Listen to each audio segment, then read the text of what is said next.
भारत में एमती गोटे गाँ अच्छी जो मनीष को गोटे चुटकी पशु बनई दिया। स्वागत करुच्ची कला जादुर राजधानी मायंग। नमस्कार ओडिशा। आसाम ब्रह्मपुत्र नदी कूल घंच जंगल घेरा एक रहस्यमय स्थान जार ना शुणिले आज भी लोक रूम टांगी उठे। से जगार ना होउची माया, जहाँ सारा दुनिया black magic capital of India बोली जानती। एठारे विज्ञान हार माने आरंभ हुए तंत्र मंत्र एक अदृश्य कहुए।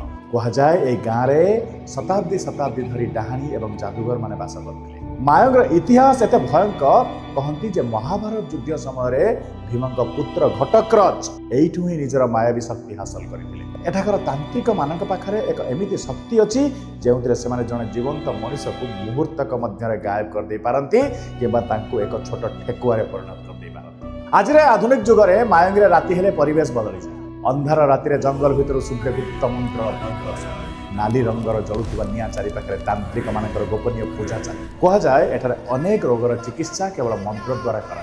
थालीटीए मंत्र बल पिठी लगी जाए आ रोग शेष।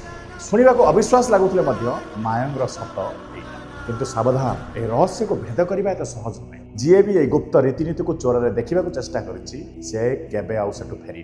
मायंगर वायुमंडल में आज भी से पुराणा कला जादुर प्रभाव रही जहाँ अजना पर्यटक को भयभीत कर। तबे आपण पाखे से साहस अच्छी से रहस्यमय गाँव को जीवाई कौन आपण भी भावुंट यहाँ गोटे गप मन रखु जो विज्ञान शेष हुए से मायंगर जादू आरंभ। मायंग ये पवन भी मंत्र पढ़े और अंधार भी कथा।